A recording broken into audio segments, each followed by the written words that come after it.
আসসালামু আলাইকুম এভরিওয়ান, আশা করি সবাই ভালো আছেন। আজকে আমি একটা মোমো রান্না করে দেখাবো। এত মজাদার মোমো যে আপনারা অনেক ধরনের আসলে মোমো খেয়েছেন, এই মোমোটা খেলে আপনার সকল ধরনের স্বাদ ভুলে যাবেন, সকল মোমোর স্বাদ। এবং এটা হচ্ছে আপনার চিংড়ি মাছ দিয়ে তৈরি। তো আমি প্রথমে চিংড়ি মাছটা ভালো করে ধুয়ে একদম কুচি কুচি করে কেটে নিচ্ছি। আর পাশে যে চিংড়ি মাছটা রেখেছি যে দুটো, সেটা একটু বড় বড় সাইজ করে কেটে এটার সাথে মিক্সড করে দিব পরবর্তীতে। হ্যাঁ, এটা আগে মাঝখানেরটাকে ভালো মতো একদম ম্যাশ করে নিচ্ছি, মানে কেটে ভালো মতো কেটে নিতে হবে। আপনারা এইভাবে ভালো মতো কেটে নেবেন।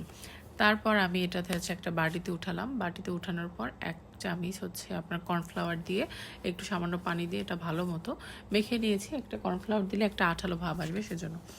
আর এদিকে আমি হচ্ছে ময়দা নিয়েছিলাম। ময়দাতে হচ্ছে আমি ঠান্ডা পানি দিয়ে এটা ডো তৈরি করেছি। আপনারা হচ্ছে ঠান্ডা পানি দিয়েই বানাবেন, কারণ এটা আমি কুক করব যেহেতু। তো ঠান্ডা পানি গরম পানি কোনো বিষয় না, ঠান্ডা পানি খুব দ্রুতই হয়ে যাবে। তো ডোটা ভালো করে হচ্ছে মথে নিতে হবে। মথে নেওয়ার পর ছোট ছোট করে কেটে নিতে হবে, যেহেতু আমাদের মোমো সাইজ ছোট ছোট হয়। আর এটা হচ্ছে আপনার একটু পাতলা করে শীটটা হবে, মানে মোমোর যে হচ্ছে রাউন্ড শীটটা হবে সেটা পাতলা হবে, সেজন্য আর কি ছোট করতে হবে। আমি হচ্ছে দেখতে পাচ্ছেন একদম খুবই ছোট করে, একদম লুচি টাইপের করে, লুচির চেয়েও ছোট করে এটা আর কি বলে নিয়েছি। আর এখানে চামচের মধ্যে করে 1 চামচ দিয়ে দিলাম, যে চিংড়িটা বানিয়েছিলাম সেটা দিয়ে দিয়েছি, এবং একটা গোল শেপের একটা মোমো তৈরি করে নিলাম। তো আমি আজকে আপনাদেরকে এখানে 2টা শেপের দেখাবো। দুটা করে দুবার করে দেখাচ্ছি আপনাদের সুবিধার জন্য, আপনারা যাতে বুঝতে পারেন। হাত দিয়ে ধরে কুচি কুচি করে করলেই একদম হয়ে যাবে, ঠিক আছে? আপনারা সাইজটা ছোট করেই নেবেন। আর এবার আরেকটা টাইপের তৈরি করছি, দেখেন আপনারা।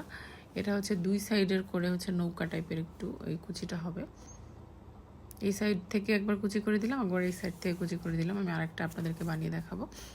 বাট আপনারা হচ্ছে এটা যখন তৈরি করবেন 2-1 বার হয়তো বা হবে না, পরবর্তীতে কিন্তু আপনারা এক্সপার্ট হয়ে যাবেন, ঠিক আছে? একটু চেষ্টা করলে হয়ে যাবে। দেখেন আমি এই সাইড থেকে 2-3টা কুচি দিলাম, এই পাশ থেকে 2-3টা, তারপর হচ্ছে হাত দিয়ে চেপে মোমো তৈরি করলাম। এখানে আমি একটা পাত্রে হচ্ছে পানি দিয়েছি ফুটানোর জন্য, একটু গরম হয়েছে।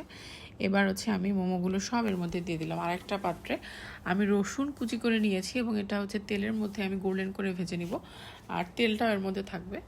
আর আমার হচ্ছে দেখতে পাচ্ছেন মোমোটা আমি প্রায় 3-4 মিনিটের মতো হচ্ছে এটা বয়েল কুক করে নিয়েছি আর কি, হয়ে গেছে। আমি এটা উঠিয়ে নিচ্ছি, এবং গরম অবস্থায় এর মাঝখানে যে আমি আরেকটা পাত্রে যে হচ্ছে তেলটা রসুনটা গোল্ডেন করে নিয়েছিলাম সেটা আমি এর মধ্যে দিয়ে দিব, তাহলে এর মধ্যে একটা জুসি আসবে, এবং ভাজা রসুনের যে একটা স্ট্রং ফ্লেভার সেটা আপনারা কিন্তু মুখে পাবেন। এবার কিন্তু মেইন ইনগ্রিডিয়েন্টস, আমি হচ্ছে কাঁচামরিচ থেকে বিচি বের করে দিয়ে কাঁচামরিচটা কুচি করে নিয়েছি, এবং হচ্ছে এর মাঝখানে ধনেপাতা এবং রসুন দিয়েছি।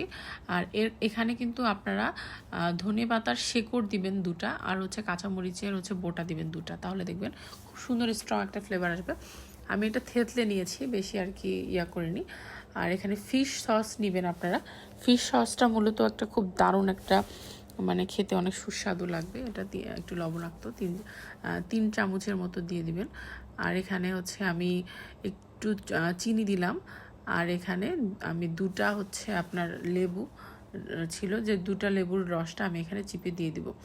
তারপর আপনার এখানে হচ্ছে লবণ দিয়ে স্বাদ করে দেখতে পারেন, এবং এরপর আপনারা হচ্ছে সেই মোমোটার উপরে দিয়ে দেবেন।